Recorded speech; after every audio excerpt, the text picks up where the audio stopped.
Ini sudah ada yang menjalankan usaha dari teman-teman yang ikut perkuliahan di sini. Siapa saja yang sudah ada usaha yang sudah dijalankan dan masih berjalan hingga saat ini? Siapa, Mas Baitur Rahman? Iya Bu, masih berjalan, Ya, tapi yang masih jalanin di berjalan. kampung. Oh ya, ini es pisang coklat itu ya. Iya, iya. Yang lainnya ada usaha yang Ya, sudah dijalankan? kecilan. Ya, kecil-kecilan. Apa? Ya, kecil-kecilan. Oh, ini Aprilia Sinta ini Mbak Lintang ya? Ya, Mbak Lintang kemarin bisnisnya es ini ya, es teh itu. iya Bu. Oh ya. Jadi ini yang sudah pernah menjalankan usaha, coba apa yang kalian ketahui mengenai sikap wirausaha? Boleh dari Mas Baitur Rahman atau Mbak Lintang? Boleh. Apa Mbak Lintang atau Mas Baitur Rahman? Terus Pak itu Rahman. Ya, boleh. Untuk sikap, pada saat kita memulai usaha kita itu kita harus gini, memiliki sikap yang pertama berani, berani mengambil resiko. Yang satu mengambil mengambil resiko, yang ya Bu, itu yang paling penting itu mengambil resiko. Iya benar. Eh, itu sih yang paling penting. Oh ya, jadi ini ya Hmm, sikap berarti apa? Sikap dalam hal memulai usaha. Salah satu contohnya berani mengambil resiko. Ya ya, karena kalau kita akan berwirausaha atau berbisnis, pasti ada ini ya resiko atau tantangan yang akan kita hadapi ke depan. Dan iya benar. disitulah seorang pengusaha atau wirausaha harus berani untuk memulainya. Ya Bu. Mari kita pelajari tentang sikap wirausaha pada pagi hari ini. Kita lanjutkan ya. Oke.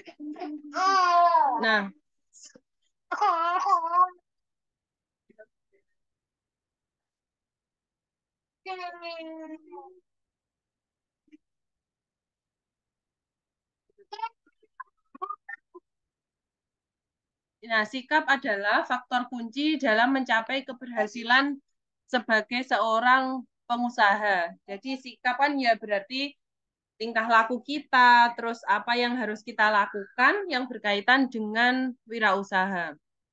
Yang menjadi faktor kunci atau penentu untuk mencapai keberhasilan sebagai seorang pengusaha. Mengapa sikap ini penting? Nah, karena sikap inilah yang akan menentukan apakah wirausaha yang kita jalankan itu bisa berjalan dengan lancar. Nah, misalkan yang tadi salah satunya berani mengambil resiko. Nah, apabila seorang wirausaha tidak berani mengambil resiko atas usaha yang dijalankannya, ya usahanya pasti tidak akan berhasil. Karena sebuah usaha itu pasti dimulai dengan sebuah tantangan atau resiko yang akan dihadapi. Iya Bu, benar. Benar ya. Jadi Eh kan ya, gimana sama mungkin halnya ada seperti pengalaman Mas Baitur Rahman? iya, sama sama apa? Sama seperti dia itu tidak mempercayai dia produk atau usaha yang dia lakukan itu Ya. apa namanya? eh eh, tidak akan maju ke depannya kalau dia tidak mau mengambil resiko. Berarti dia Nah, tidak percaya pada dirinya sendiri. ya benar. Nah, jadi kalau misalkan seorang pengusaha tidak berani mengambil risiko, tidak berani menciptakan produk baru, lalu bagaimana konsumen bisa percaya dengan produk kita? Jadi yang harus mempercayai usaha kita ya diri kita sendiri untuk memulai sebuah usaha. Nah, sikap ini dapat dipelajari dan ditingkatkan. Jadi usaha seorang wirausaha itu tidak mula-mula ya langsung berhasil gitu. Pasti banyak ya wirausaha yang awalnya juga pasti mengalami kegagalan gitu ya. Jadi tidak ada seorang pun yang tidak pernah gagal, baik itu dalam memulai wirausaha. Mungkin yang pernah berpengalaman boleh menceritakan kegagalannya hingga sekarang usahanya bisa berhasil. Kalau Mas Baitur Rahman, bagaimana pengalamannya? Pengalamannya Pernah gagal atau menciptakannya lancar terus?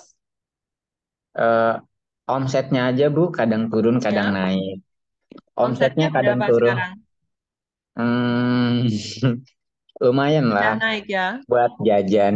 Oh iya. Siapa yang menjalankan kalau sekarang? Di kampung paling yang menjalankan masih mama paling. Oh ya, tapi melanjutkan ini dari idenya Mas Iya, Rahman ya. iya. Paling kita memanage-nya aja, memanage keuangannya, pengeluaran dan lain sebagainya. Jadi pemasaran diatur oleh mereka, kita mengatur kayak manajemen keuangannya. Oh iya, baik. Dulu berarti pernah dijalankan di Jawa Barat, terus dipindah gitu Di untuk usahanya. awalnya itu mula-mula di Bekasi, karena Oh, di pertama kan di Bekasi. Bekasi, terus pindah ke Jakarta, tapi sekarang lagi kerja sama orang di Jakarta, terus dialihkan langsung ke kampung gitu. Oh, alhamdulillah masih terus dijalankan ya, meskipun Iya, beda yang megang. iya benar Bu.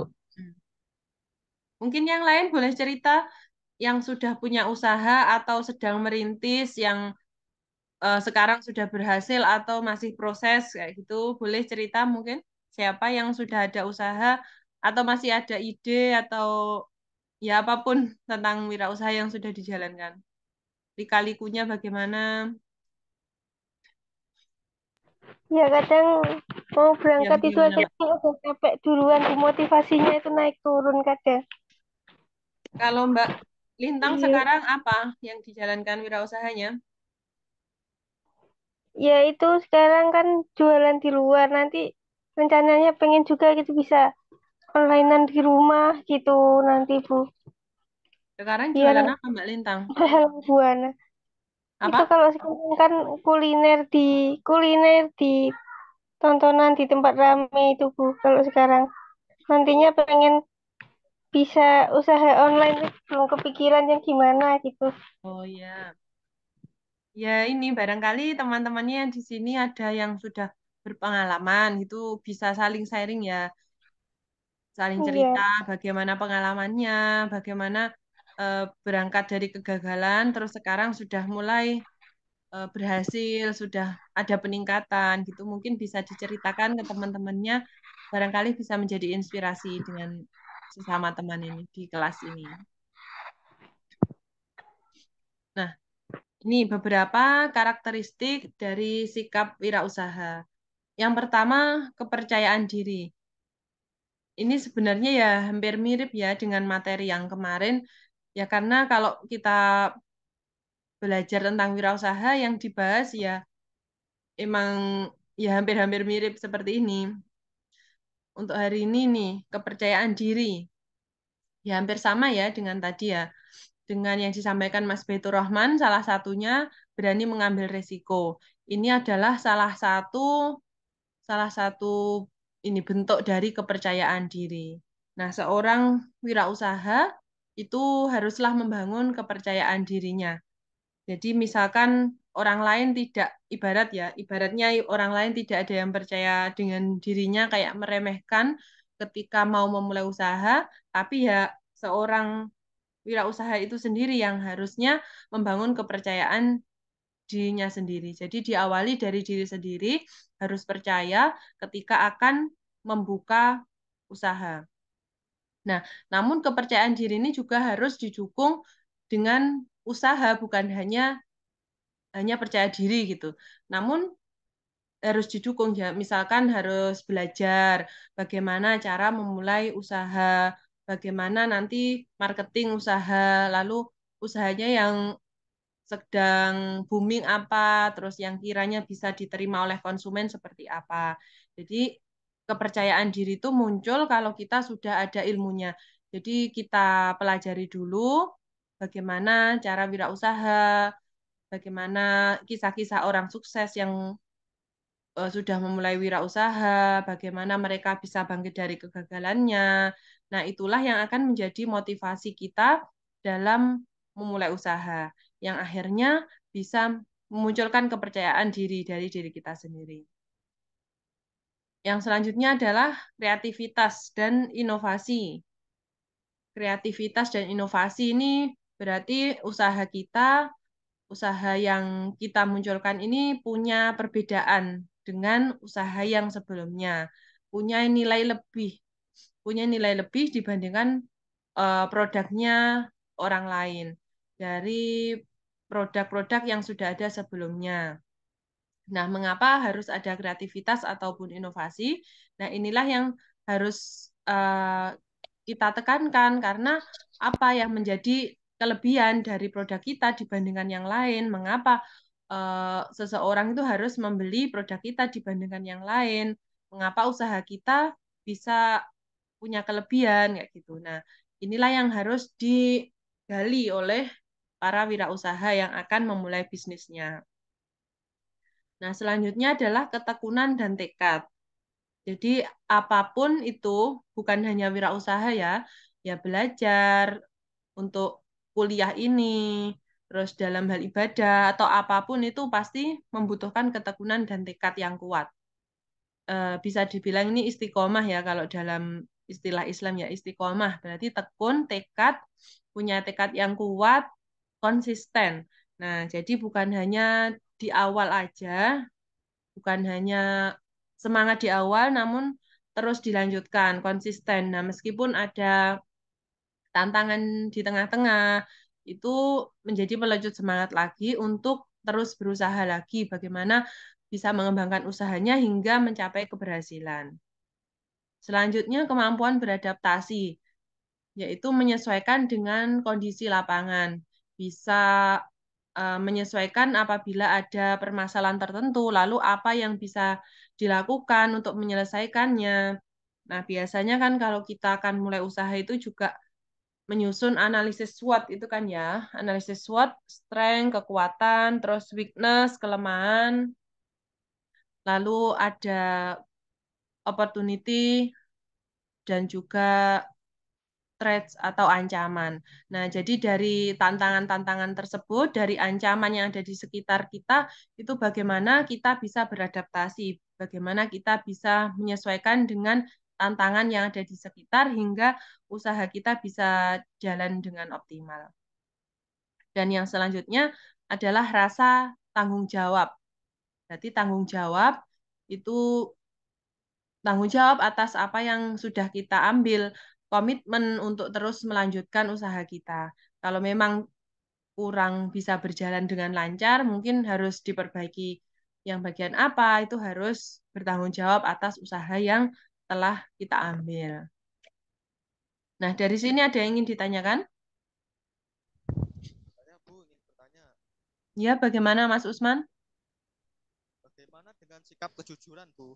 Apakah lebih diutamakan dari sikap yang lain atau gimana? Apa tengah-tengah untuk kejujuran Oh iya, usaha? Mas, suaranya ini ya kurang terdengar ya. Ya, ya bagaimana dengan sikap kejujuran?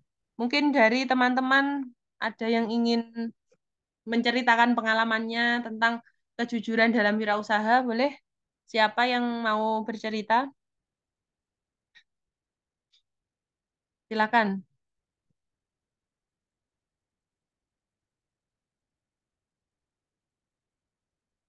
Mungkin Mbak Elda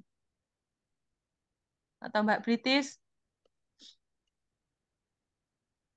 bagaimana sikap kejujuran dalam wirausaha? Sikap kejujuran dalam wirausaha. Hmm? Di sini ada dua opsi ya, Bu.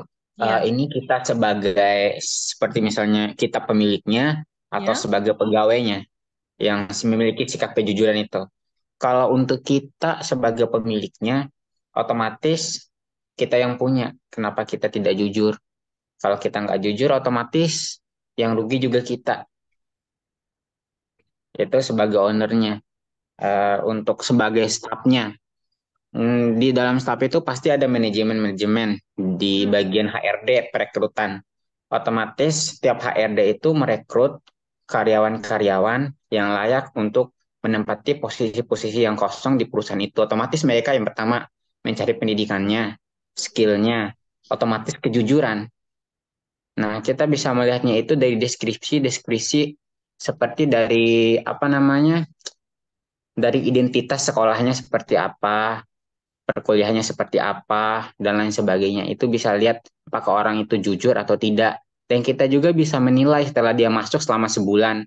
kan ada namanya itu masa probation. Itu otomatis dinilai selama 3 bulan. Nah, di situ kita bisa menilai ini orangnya seperti apa. Jika dia jujur dan bertanggung jawab atas apa yang telah diberikan, otomatis kita akan langsung tanda tangan kontrak dan lain sebagainya. Jika tidak, kita akan memberikan beberapa alasan bagaimana cara untuk tidak melanjutkan dia dengan cara yang baik dan sopan. Itu aja, terima kasih. Baik, terima kasih Mas Baitur Rahman. Ini Mas Baitur Rahman basicnya sekarang lagi kerja di mana? Di Jakarta, Bu. Di perusahaan. Iya, benar. Nah, jadi ini ya, kalau dalam istilahnya Mas Baitur Rahman ini sekarang kalau kerja di perusahaan menjadi intrapreneur ya. Intrapreneur ini mata kuliah di semester 3. Ya, jadi intrapreneur itu seorang wirausaha yang bekerjanya untuk perusahaan. Jadi pengembangan inovasinya untuk pengembangan di perusahaan itu namanya intrapreneur. Jadi Ya, pengembangan entrepreneur. ya intrapreneur, Iya, intrapreneur Bu. itu untuk perusahaan. Nah, Hmm. ada lagi entrepreneur ya. Kalau yang entrepreneur berarti ya kayak bisnisnya yang pisang coklat tadi atau yang es coklat apa es pisang es pisang coklat ya. Nah, jadi intrapreneur itu kalau eh, kalian itu bekerja di sebuah perusahaan dan kalian mengembangkan perusahaan tersebut melalui ide dan inovasi kalian. Itu namanya intrapreneur. Tapi Entrepreneur. kalau kalian punya usaha sendiri, pengembangan usaha sendiri, itu namanya entrepreneur. Nah, mengenai hal ini tentang kejujuran, kejujuran itu dibutuhkan ya dimanapun tempatnya, bukan hanya di wirausaha. Dimanapun tempatnya dibutuhkan kejujuran, termasuk di perkuliahan, waktu kalian sekolah dulu, terus dengan pergaulan dengan sesama teman, dengan sosial, dimanapun dibutuhkan kejujuran. Nah, karena kejujuran ini juga yang akan membentuk kredibilitas kita ya, apakah kita itu bisa dipercaya atau tidak dengan tim atau sesama teman, sesama wirausaha, terus sesama teman di perusahaan itu juga akan mempengaruhi kredibilitas kita.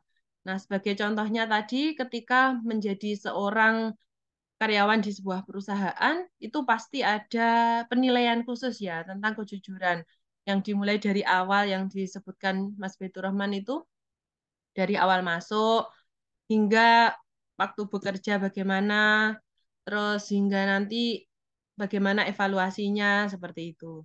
Nah, kalau kalian ingin membangun usaha itu kejujuran harus menjadi ini ya, harus menjadi apa ya, harus yang Fondasi diutamakan, utama, Bu. ya, Ya, harus fondasi diutamakan, utamanya. fondasi utama. Karena kalau sudah ketahuan tidak jujur, itu nanti pasti akan hancur ya. Banyak ya, banyak kejadian-kejadian itu yang awalnya sudah apa ya, sudah naik-naik gitu, apa sudah mengalami, sudah berhasil lah. Namun ada hal yang terjadi ketidakjujuran, akhirnya juga mengalami keberangkrutan. Sebagai contoh itu ada salah satu ini teman, cerita teman ya di di sekitar sini di Tulungagung itu ada usaha ya, ada usaha yang satunya jadi owner, yang satunya jadi CEO gitu ya.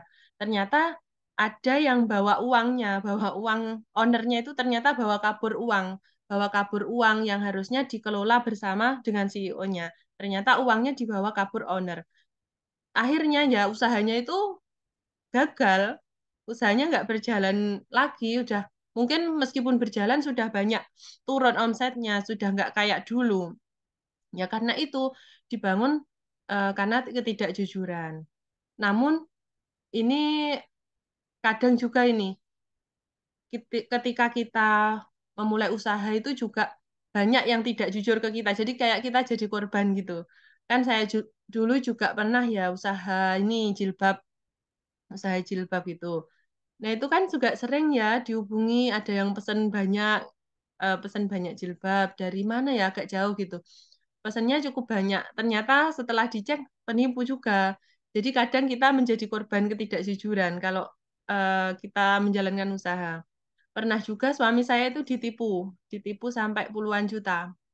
Jadi ini jualan ikan apa penjualan ikan itu ikannya sudah disetor, ternyata uangnya nggak ini nggak dikasih sampai puluhan juta itu. Jadi ya memang resiko kita sudah berusaha jujur, namun ada saja ya orang yang di luar itu yang tidak jujur. Namun kita harus kita tanamkan kalau kejujuran itu yang utama. Usaha apapun itu kalau tidak jujur juga pasti akan mengalami kegagalan. Mungkin ada yang mau cerita ya pengalaman yang pernah ditipu orang atau pernah apa usahanya naik turun gara-gara berkaitan dengan kejujuran, boleh cerita? Pernah Bu, apa Ya, pernah. yang ada apa dulu pernah kadang orang itu bayarnya kurang, oh kurang segini ya, itu Ya, nggak balik itu ada. ya Terus gitu. Hah? ya berkaitan dengan menjaga kualitas kan, jeruk itu kan masih majang ya Bu ya, berapa gitu. Ya. Dulu kan eman saya simpen lagi, tapi kan buat besok gitu. Cuman kan kualitasnya jelek Bu, harus jaga kualitas. Jadi kalau sisa dua berapa itu saya kasih orang pedagang yang nggak jual es gitu Bu, biar berkah aja. Nah, ya. Daripada orang kan nyarinya yang oh daripada oh kok gini ternyata terus nggak berkah gitu Bu. Mm-mm. Ya, Mbak. Ya gitu ya. Jadi memang kadang kita sudah berusaha sebaik mungkin untuk jujur, tapi ternyata kita yang ini ditipu, korban ketidakjujuran itu ya. Ya, tapi jangan balas dendam ya, karena kita pernah ditipu terus kita balik nipu, jangan seperti Iya itu. Bu, enggak. Ya, tetap kita utamakan kejujuran dalam hal apapun, termasuk dalam hal wirausaha. Jadi, kejujuran itu bisa dibilang ya pondasinya harus harus ada kejujuran itu. Nah, kalau tidak jujur itu pastilah nanti ketahuan. Pasti lama-lama pasti ketahuan kalau ada ketidakjujuran. Dalam hal apapun pasti ketahuan. Ini yang mau cerita mungkin siapa yang sudah punya usaha atau pengalaman-pengalaman boleh diceritakan. Ya Bu, Ya Mbak Elda silakan. ya mungkin ini bukan di kewirausahaan, lebih tepatnya saya kemarin-kemarin itu sering ikutan bisnis digital ya, bisnis online kayak gitulah.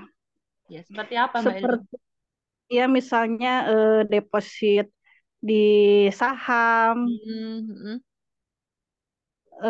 ya banyak lah. Aku sering ya beberapa kali mengikuti bisnis saham, namun pada ujung-ujungnya itu aku selalu gagal. Kenapa aku mengambil jurusan ini ya di kuliah Ya. ini? Karena aku tuh mau mau apa ya? Mau berwirausaha lah, mau pindah ya dari bisnis digital ke bisnis nyata. Mudah-mudahan aku di sini dapat ilmu, dapat ide bisnis yang cocok lah buat aku. Amin. Karena udah bosen juga uang aku selalu gagal lah di bisnis digital. Aduh. Mbak Elda sekarang sudah kerja di sebuah tempat atau bagaimana sekarang Mbak Elda? Sekarang aku kerja di pemerintahan sih. Oh jadi sudah kerja rutinan di pemerintahan terus mau berbisnis sampingan gitu ya? Iya, tadinya gitu aku nyari-nyari sampingan, nanam saham gitu kan. Oh iya. Beberapa kali lebih dari, udah sering sekali. Tapi akhirnya jong terus, Bu. Belum ada yang Oh, saham berhasil. gitu ya. Saya belum pernah sih kalau masalah saham itu apa ini sering zong itu karena pas naik gak diambil itu. Nggak tahu tuh loh semua. Nggak ada yang profit. Mungkin yang teman-teman di sini ada yang pernah ini bisnis saham juga, yang ikutan saham-saham itu. Saya belum paham, belum pernah ikut soalnya. Belum pernah nanam Oke. saham.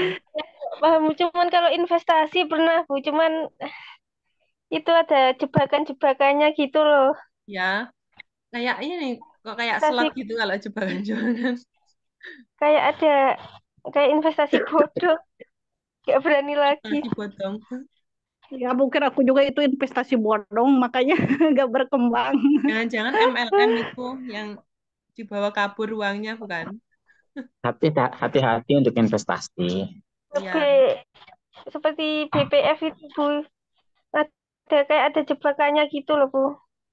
Seperti apa? Harus seperti ada jebakannya. Misal saya untuk kan udah selesai ini udah harusnya diambil, tapi ternyata ada apa kayak main tambahan gitu loh Bu yang harus diikuti. Kalau nggak diikuti nggak bisa, padahal itu harus nambah uang lagi dari yang awal. Mbak Lintang pernah ikut Oh, juga. Biasanya investasinya oh, ngerti.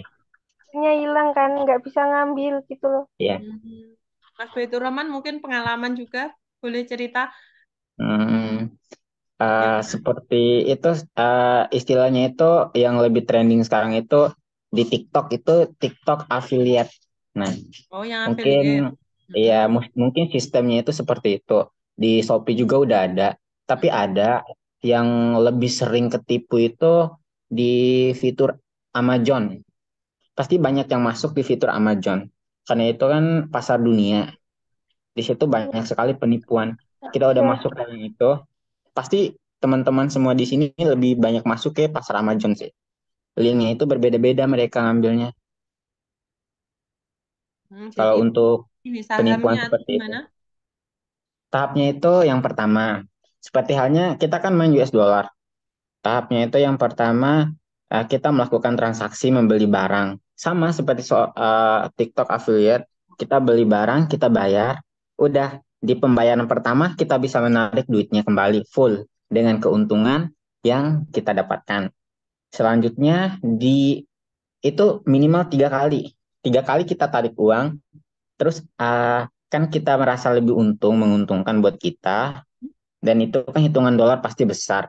1 US dollar itu berapa keuntungannya. Nah, nanti mereka akan menawarkan produk yang lebih mahal harganya. Minimum ke atas 1 juta. 1 juta. Terus Harus kita beli top lagi. up 1 juta. Nah, pas kita mau narik lagi uangnya, sudah nggak bisa. Nggak Dan bisa. alasan yang paling sering muncul itu karena banyak pesanan yang terpending dan belum Anda bayarkan. Makanya Anda tidak bisa menarik dana yang ada di akun tersebut. Paling seperti itu.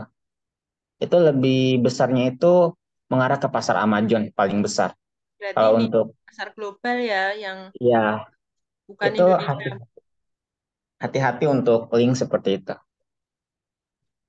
Ya mungkin teman-teman hati-hati ya, lebih ke hati-hati kalau yang nanam saham, terus apa ngisi link itu, soalnya kan belum dipahami ya, belum paham. Kalau yang sudah Iya. dipahami nggak masalah, tapi kalau belum tahu seluk-beluknya, nanti takutnya malah uangnya hilang, seperti yang dialami Mbak Lintang, terus Mbak Elda tadi ya. Hmm. Nah Yang mungkin satu lagi, mm, yang satu gimana Mas? lagi itu yang trending sekarang itu penanaman saham kayak yang Mm-mm. di aplikasi itu kan. Itu paling Ya. trending sekarang. Itu hati-hati juga, karena seperti itu tidak mungkin terjadi. Karena Mm. mereka itu yang dijalankan sistemnya itu adalah robot. Robot pasti yang menjalankan sistemnya. Hanya ada 7 perusahaan pialang yang sudah disetujui oleh apa namanya, apa ya undang-undangnya. Pokoknya udah disetujui undang-undang perdagangan dan Mm. pemasaran. Kalau nggak salah, itu hanya ada 7 perusahaan pialang yang bisa beroperasi di Indonesia. Itu hanya ada 7. Dan Apa aja minimal Gimana? itu? Coba bisa disebutkan. Biar eh, lebih udah hati-hati Mbak Elda udah ya. udah lupa, udah lupa lagi HP aku di bawah. Nanti deh coba di share di grup. Ada beberapa perusahaan yang emang sudah terdaftar di Indonesia. Tapi Oh, ada satu lagi poin pentingnya. Walaupun udah terdaftar, perusahaan itu memiliki cabang. Nah, di setiap cabang itu memiliki orang yang berbeda-beda, walaupun satu owner. Memiliki manajemen yang berbeda-beda. Satu manajemen dengan manajemen lain itu berbeda-beda, nggak sama. Kadang Jadi, juga penipuan. ya, jadi misalnya di Surabaya, contohnya, di Surabaya, manajemen di Surabaya dengan di sini kan di Jakarta kan beda, gak mungkin sama. Jadi setiap cabang perusahaan itu nggak akan ada yang sama walaupun satu ownernya. Karena yang menjalankan di situ pasti manajernya, bukan ownernya langsung. Itu untuk di perusahaan besar. untuk perusahaan pialang untuk lebih ke deposit dan lain sebagainya. Soalnya pernah masuk di perusahaan pialang juga. Jadi pengalaman penjelasannya seperti itu. Ada beberapa perusahaan di Indonesia yang udah disetujui oleh pusat perdagangan. Tapi untuk depositnya itu bukan uang 10-20 juta. Mereka tuh main ratusan juta soalnya. Mas Beto Roman Lima- pernah Dolar ya. berarti ya nanam saham Hmm. gitu. Untuk nanam sahamnya sih belum, tapi kita pernah mempelajari dan pernah melakukan sesuatu hal seperti itu, mencari customer, terus dijelasin bagaimana. Dan perusahaan-perusahaan yang memang sudah tercantum namanya dan disetujui itu hanya ada beberapa aja. Untuk aplikasi-aplikasinya itu mendingan jangan dipercaya dulu deh, karena Rahman pernah staffnya kayak pialang gitu. apa? Pernah jadi kayak staffnya kayak perusahaan pialang gitu. Pernah jadi pegawainya gitu. Pernah jadi pegawainya pernah. Hmm. Ya, mending belajar dulu ya kalau mau terjun ke dunia online-online itu ya. Kalau yang Iya, soalnya Hmm. ya itu susah dideteksi kalau terjadi penipuan. iya benar. Nah, mending Ada. kalau belum ini lebih ke yang apa bisnis real. Hmm. Ya, bagaimana, Mas? Ada yang memang mendapatkan keuntungan yang sangat besar. Mhm. Tapi orang-orang seperti itu hanya beberapa aja. Emang orang yang sudah mengerti sistem Ya, sudah jaringan tahu. keuangan pasar internasional itu seperti apa. Dulu, sekarang kalau misalnya nanam saham jangan dulu. Mendingan kita lebih depositnya ke emas deh. Mendingan kita lebih ke emas aja untuk Emas deposit ya. dan lain sebagainya. Lebih aman. Iya, lebih aman. Karena kita lihat juga emas itu setiap bulan harganya pasti akan naik. Ya, sering Walaupun naik. turun sedikit turunnya. Sedangkan saham itu rancu dia di pasar internasional itu tidak menentu. Betul. Ya, mungkin kalau punya uang lebih disimpan buat beli emas Bisa. ya. Ya gitu ya, Mas Usman ya tadi yang tanya ya tentang kejujuran jadi merembet. Bisa dipahami ya Pembahasannya Mas udah beda. Usman ya? Kemarin aku juga mau apply itu loh, administrasi yang BF, BPF itu. Cuman aku kan belum tahu. Tahu sih Oh, gimana kalau soalnya. misalnya mau update mengenai itu, yang pertama, pengalaman saya sendiri, mereka itu tidak memiliki target, tapi tidak mendapatkan gaji pokok. Terus gimana?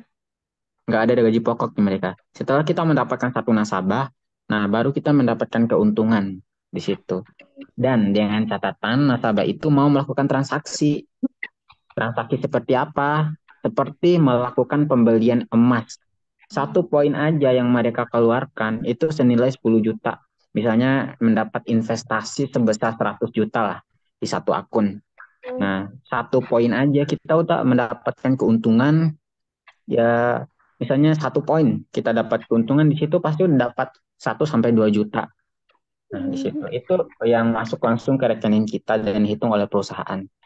Setelah kita mendapatkan nasabah yang mau melakukan transaksi, mendapat nasabah belum melakukan transaksi itu sama aja kosong.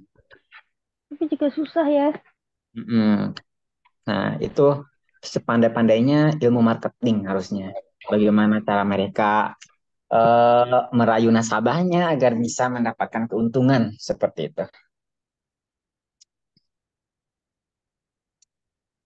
Ya itu mungkin Mas Baitur Rahman memang lebih paham ya, karena kan memang sudah Ya, pernah bekerja di situ ya. Nanti boleh tanya-tanya dulu ke Mas Baitur Rahman, barangkali ada yang mau bisnis digital seperti Mbak Elda tadi atau Mbak Lintang atau yang lainnya, Mas Usman dan sebagainya. Itu tadi cerita tentang apa tadi?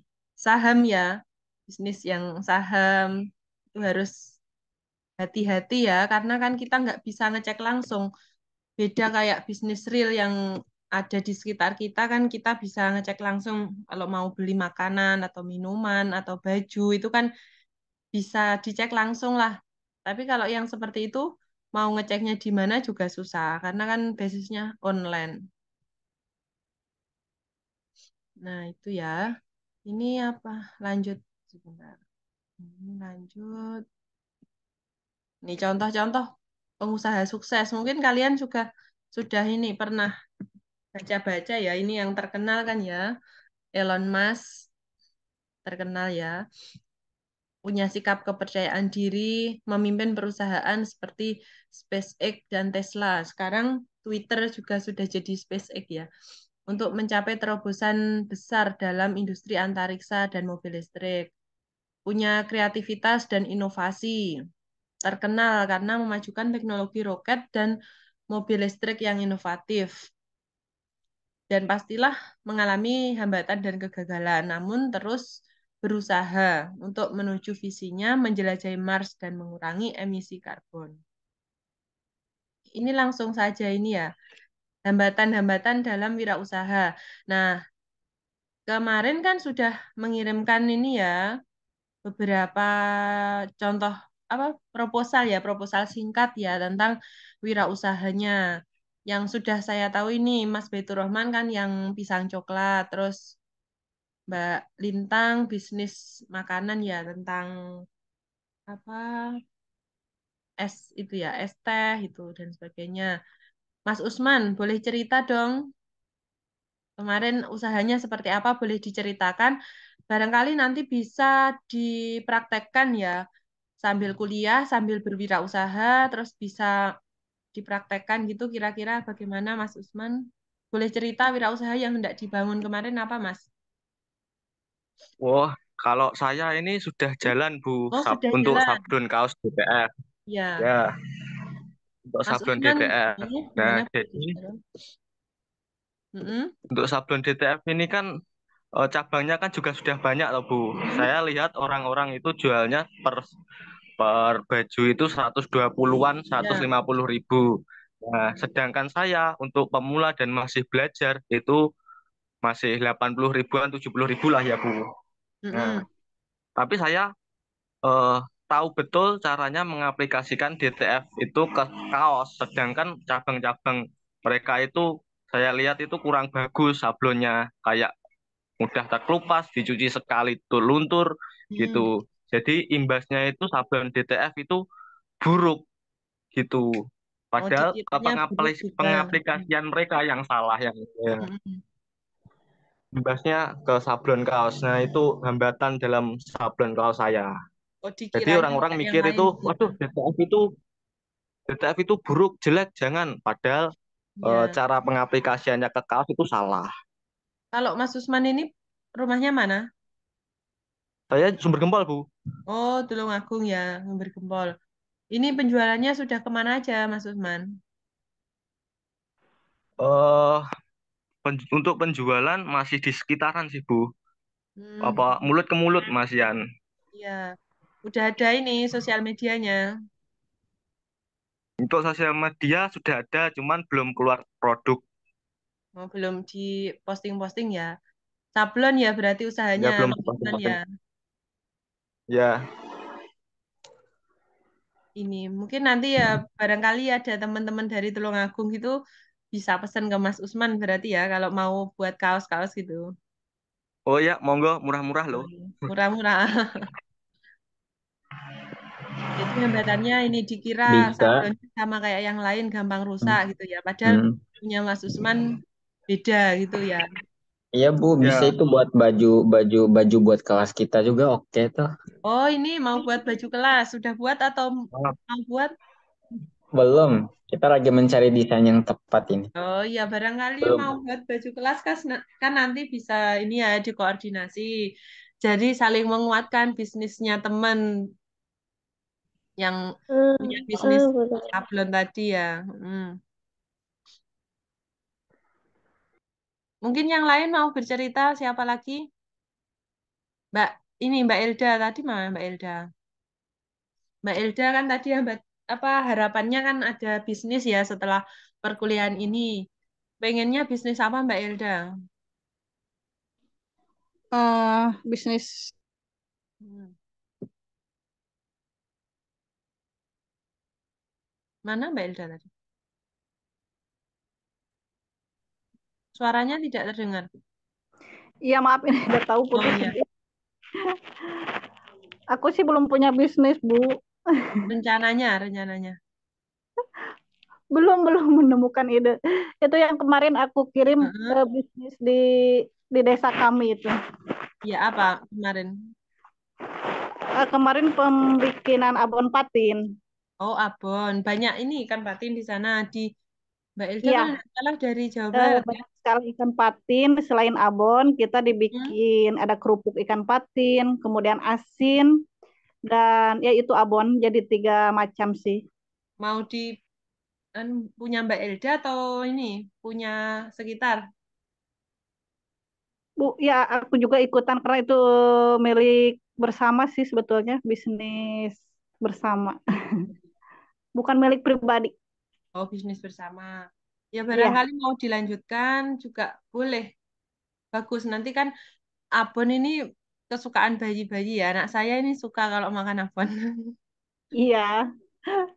Juga Iya, emang menyehatkan. ini bagus sih, Eh, lumayan. gampang apa ya? Nggak apa gampang ya tinggal tabur-tabur gitu. Oke, nanti aku coba mau Oh dikirim, ya. mau kalau ibu mau nyobain. Oh, sudah jadi produknya. Sudah, Oh, sudah sudah. berjalan, sudah berjalan. Oh, sudah. Apa namanya? Punya media sosial, Mbak? Belum, kalau itu belum, masih belum punya media sosial sendiri, cuman sama kita aja lah di Oh, pasar-pasar. penjualannya masih ini ya, di sekitar kampung ya, di sekitar situ. Ya, Ya, baik. Bagus itu dilanjutkan, Mbak. F&B ya, masuknya ya, food and beverage. iya Bu. Lanjut. Siapa lagi yang mau cerita tentang bisnisnya? Barangkali kan nanti ada inspirasi dari teman-teman, terus ada yang mau ini apa? Mengembangkan barangkali gitu. Coba siapa lagi? Mbak Eka Marianti.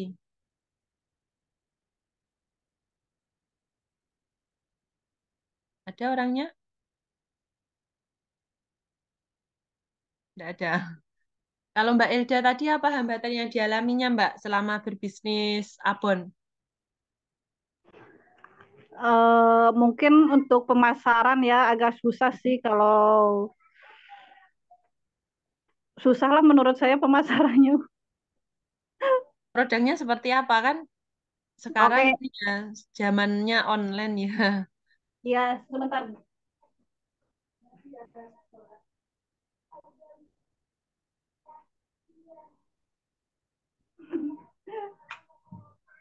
Kalau produk Mm-mm. itu, Oh, sudah ada. iya, kalau Oh, produknya lebih sampai seperti sampai ini. ke kantor dibawa ya. Iya sih. Iya, iya. Hambatannya apa? Marketing berarti. Iya, kalau aku sih hambatannya itu untuk pemasaran. Oh ya. Memang ya sekarang ini Mbak harus rajin-rajin posting ya di media sosial kayak di TikTok Shop kemarin ya rame ya. Gampang naik kan, gampang FYP kalau konten-konten di TikTok. Tapi tutup sekarang ya TikTok Shop-nya. Mungkin ya di medsos yang lain, di Instagram atau di Shopee, terus mau pengembangan web. Kan sebenarnya kalau mau mandiri ya punya website sendiri ya. Kalau seperti TikTok Shop itu kan memang ya marketplace-nya orang, jadi ya sewaktu-waktu ditutup itu ya banyak ini ya, banyak yang merasa kehilangan ya kemarin TikTok Shop. Ada ya di sini yang menggunakan TikTok Shop, yang berjualan lewat TikTok Shop. Ada nggak teman-teman di sini? TikTok affiliate aja, Bu. Oh, TikTok affiliate. Sekarang gimana TikTok affiliate berarti kalau TikTok Shop-nya tutup? Is gone. Jadi nggak jalan lagi ya. Ya, udah di ghosting. Oh, tapi bisa diambil nggak ininya, hasilnya? Eh, untuk kemarin udah ditarik-tarik semua sih sebelum, Oh, bisa. ya, udah Ya. ditarik-tarik semua. Oh, berarti udah sering ya Mas Baitur Rahman ini main TikTok affiliate. Hmm, paling bantu bantu ini nawarin produk, ada yang beli ya udah dapat bonus. Oh Nggak iya, banyak tapi ya lumayan lah ya. lumayan. Nah. Tinggal promosi-promosi gitu ya. Iya, tinggal promosiin aja udah kelar. Mm-mm. Ya sekarang gitu ya, gampang ya sebenarnya. Tinggal affiliate-affiliate dapat persenan. Mungkin yang lain mau cerita lagi, siapa?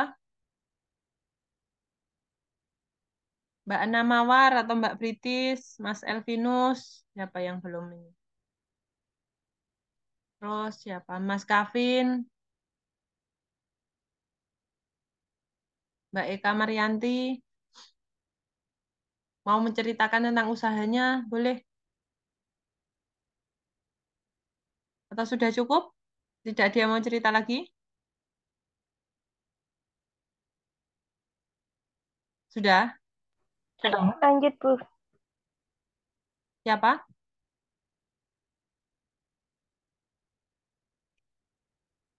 Nah, kalau sudah ini, saya mau cerita sih. Ini kan kita dari biokewirausahaan ya, mahasiswa biokewirausahaan. Nah, untuk mahasiswa ini sebenarnya juga bisa ikut event-event lomba gitu ya. Dulu kalau saya waktu mahasiswa itu sering ikut perlombaan ya, karya tulis ilmiah, terus lomba apa ya, lomba puisi ya, kan saya suka nulis puisi ya, ya macam-macam lah. Lomba-lomba gitu bisa kalian ikuti PKM, terus lomba bisnis, itu bisa kalian ikuti. Nah, ini saya ada info tentang perlombaan itu berkaitan dengan pengembangan pupuk yang ngadakan dari Pupuk Indonesia. Mungkin dari teman-teman ini ada yang minat di bidang lingkungan gitu, ada nggak yang, kan ini bio kewirausahaan, jadi harapannya itu bisnisnya itu berkaitan dengan lingkungan. Jadi produk-produk biologi. Nah, misalkan punya Mbak Elda tadi kan ikan patin itu ya masih ada kaitan ya dengan biologi kan ikan kan produk biologi ya. Jadi pengembangan ikan patin sebagai abon gitu. Nah ini saya ada info ini. Hmm, udah kelihatan ya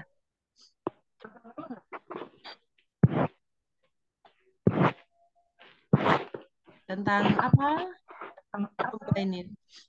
Lomba pengembangan pupuk ramah lingkungan. Total hadiahnya banyak ini.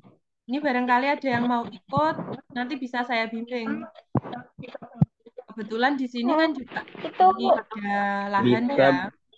bisa Bu itu buat kelompok per individu atau bagaimana? Bisa kelompok Kelompok. kelompok ini. Kalau misal ada yang ini saya ini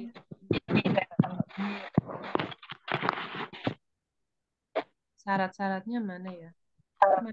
mana ya? Oh, harus download.